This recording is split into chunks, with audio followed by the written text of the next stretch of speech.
Hello, friend. I'm Hope, and I'm really glad you're here today.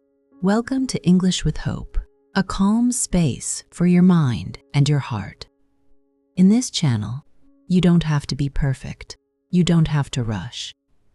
Here, we learn English slowly. We listen to English gently. No pressure, no stress.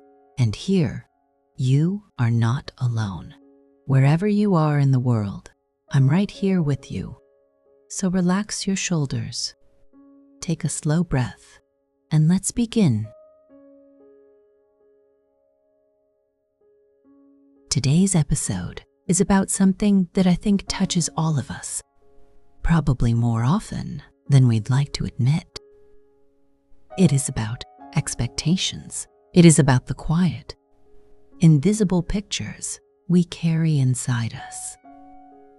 We carry pictures of how life is supposed to go. We carry pictures of how people are supposed to treat us. We carry pictures of how our hard work is supposed to pay off. We carry pictures of how love is supposed to feel. We carry pictures of how our mornings are supposed to start. But what happens inside our hearts when those pictures do not match what is actually in front of us? What happens when our daily reality looks completely different from our imagination? Do you ever notice how a quiet sense of frustration can trace its way into your morning? You look at your work, you look at your studies, you look at your relationships. Everything seems a bit gray. We look at our daily tasks and ask ourselves gently why our energy feels a little low today. Because here is something I want us to sit with today. It is something that might feel a little uncomfortable at first, but I promise you, it comes with so much freedom on the other side. The problem is rarely life itself. The problem, so often, is the distance between what we expected and what is. We look at our circumstances and believe that life is being a bit unfair to us. But if we stay very still, we see that the day is just being a day. The hours are simply unfolding. The true weight comes from the invisible blueprint we are trying to force onto the present moment. When we realize this, a beautiful sense of motivation can enter our hearts. We understand that we do not have to fix the whole world to feel peaceful again. We do not have to control every outcome to enjoy our journey. We can choose to look at our today with a light, curious mind. We can step away from our hidden requirements. We can start to look directly at the actual path under our feet. Today, we are going to explore this truth together like two friends sharing a quiet room. We are going to learn how to open our hands and drop our unwritten rules. There's an old idea in philosophy and in psychology, one of my favorites, honestly, and it goes like this. The map is not the territory. What that means is this: a map is a representation of a place. It gives you a general sense of where things are, what roads exist, how far things might be. But the map is not the actual landscape.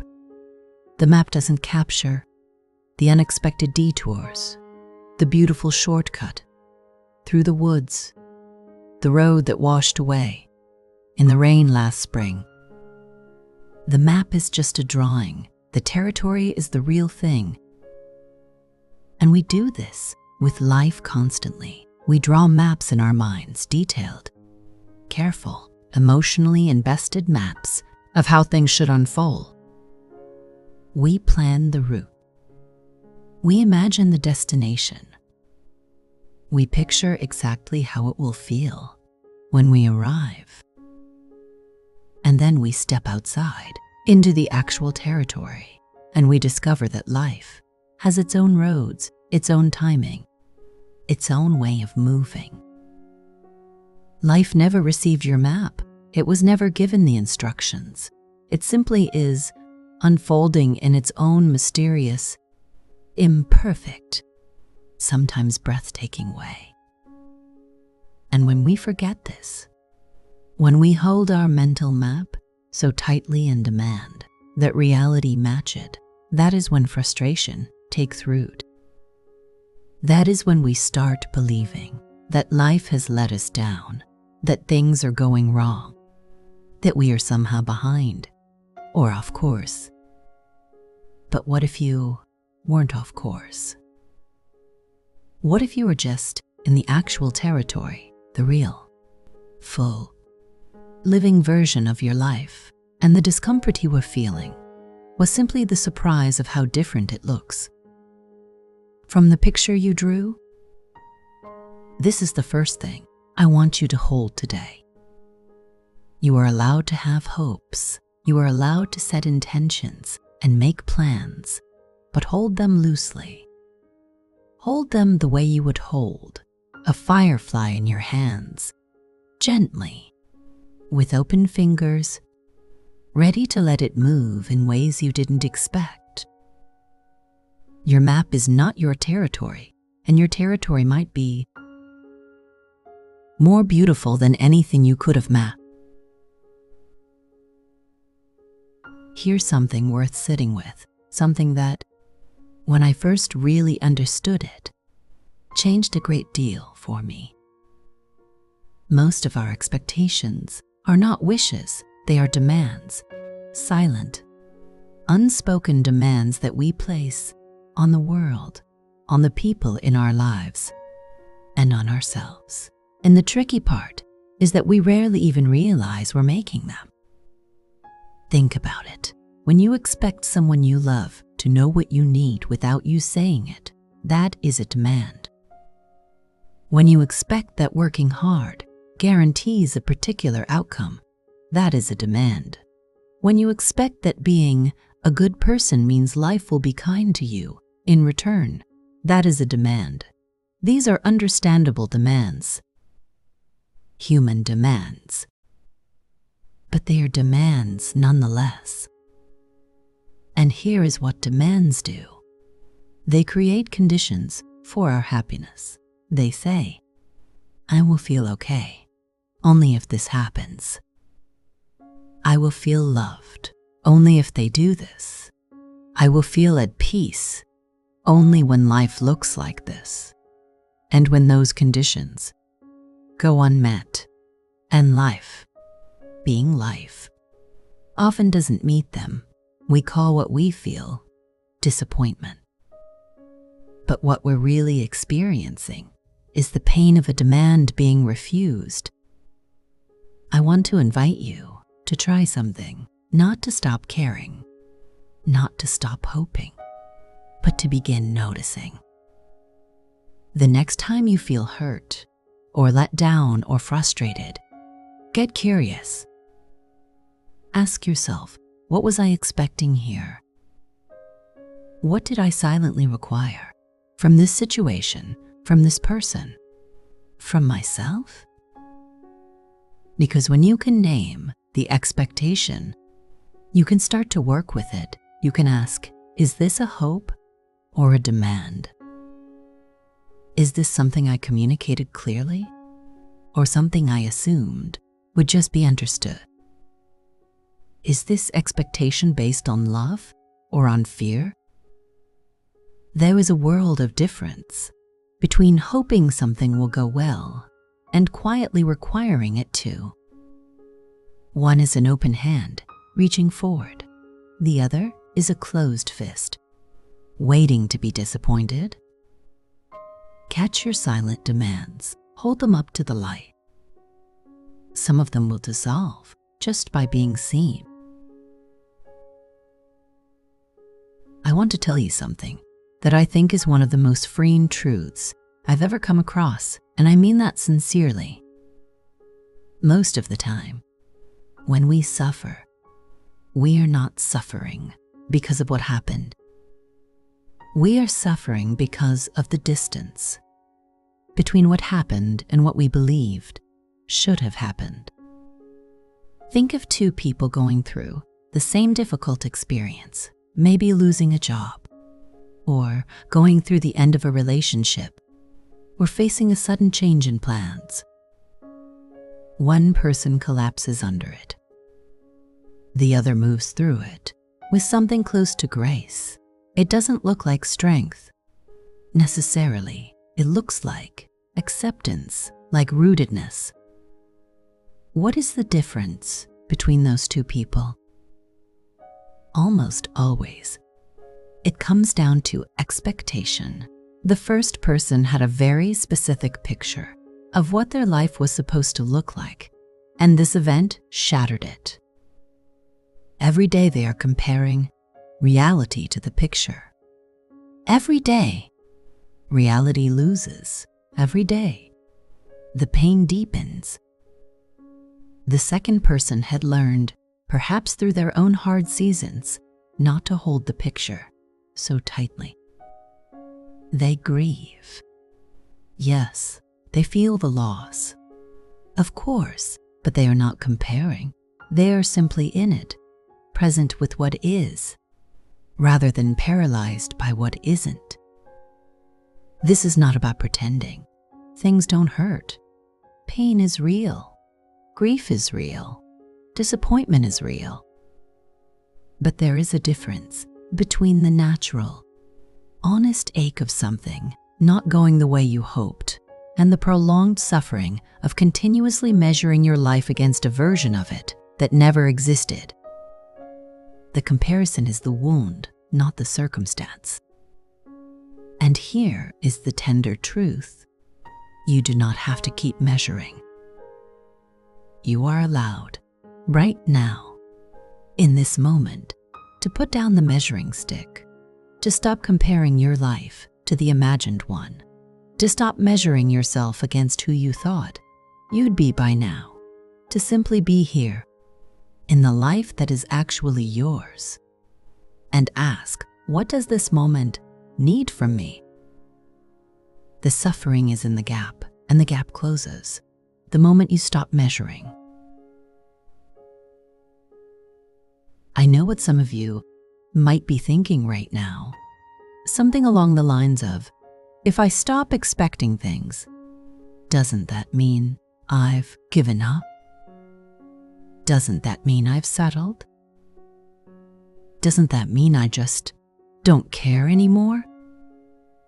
I understand that fear. I really do, because so many of us have learned to use our expectations as fuel, as a way of staying motivated, staying driven, staying alive to what we want. But I want to offer you a different way of looking at surrender. Surrendering expectations is not the same as surrendering your hopes. It is not the same as lowering your standards or deciding that nothing matters. True surrender is something much quieter and much braver than that. It is showing up fully, giving your absolute best without attaching your sense of peace to a particular outcome. It is planting a seed with complete care and devotion, and then trusting the soil, trusting the rain, trusting the season, rather than standing over it every hour, demanding it grow on your schedule. There is a deep wisdom in this kind of surrender. It doesn't make you passive, it makes you free. Because when you are no longer white-knuckling a specific outcome, you are able to be present for what is actually unfolding. You can see the unexpected turn. That becomes the best thing that ever happened to you. You can receive the gift. That didn't come in the package you ordered. So many of the greatest, most meaningful things in life have arrived in the exact shape of something we didn't expect. A friendship born from a difficult moment, a path discovered when the original road closed, a strength uncovered precisely because things didn't go smoothly. Surrender is not a white flag, it is an open door. It is you saying, I'm going to do my very best, and I am also going to trust that life, in its wisdom, knows what it's doing. Letting go of the outcome is not the end of caring. It is the beginning of trusting. We are almost at the end of our time together today, and I want to close with what I think is the most quietly powerful shift of all.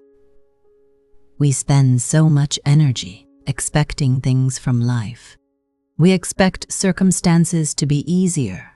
We expect other people to understand us. We expect timing to cooperate. We expect outcomes to reward our effort. And when these things don't happen the way we hoped, we feel powerless. We feel like life is happening to us rather than through us. But there's a shift available to every single one of us, and it doesn't require anything to change outside of you. It's this: move the expectation inward. Instead of expecting life to be easier, expect more of your own ability to adapt. Instead of expecting other people to always show up for you, expect more of your own capacity to be there for yourself. Instead of expecting the road to be smooth, expect more of your own courage to walk it anyway. This is not about being hard on yourself. Please hear that. This is about reclaiming your power. It is about becoming someone who stops waiting for conditions to be perfect and starts showing up for life exactly as it is. When you shift your expectations inward, something remarkable begins to happen. Life doesn't necessarily get easier, but you become more capable than you ever imagined. You discover a resilience you didn't know was there. You find that you are more creative, more patient, more tender with yourself and others than you ever gave yourself credit for. And the strange, beautiful thing is that life often starts to meet you differently when you arrive with this kind of energy. Not because the universe rewards you, though maybe it does, in its own quiet way, but because when you are no longer at war with what is, you are finally free to build with it. Stop waiting for life to give you the perfect conditions. Start giving yourself the one condition that matters most: your own presence, your own commitment, your own willingness to try. Life is not withholding from you. It is simply waiting for you to arrive, fully, bravely, and without the weight of what you expected it to be. As we close today, I want to leave you with something gentle to carry. Not a task, not a challenge, just a soft reminder. The life you are living right now, the one with the detours and the surprises, and the things that didn't go the way you planned. This life is not a mistake. It is not a consolation prize. It is the real thing. It is yours. And you are allowed to love it. Even in its imperfection, you are allowed to find it beautiful. Even when it's hard, you are allowed to be at peace with where you are, even as you continue to grow and to reach and to hope. Today, if you find yourself in that gap, that painful space between what you expected and what is, I hope you can breathe a little. I hope you can loosen your grip, just slightly. I hope you can whisper to yourself the way a good friend would whisper to you. This is not wrong. This is just different. And different is okay. Different might even be wonderful. Thank you so much for spending this time with me. Truly. I don't take lightly the fact that you chose to give your time and your heart to this conversation today. I hope you leave feeling a little lighter, a little softer, a little more at home in the life that is actually yours. Take care of yourself. Be gentle with your expectations, especially the ones you place on yourself. And if this lesson gave you something useful, I'd love it if you tapped like and subscribe to the channel. It helps you stay connected, and it also helps this little learning community grow. Every click really does make a difference. Goodbye for now, friend.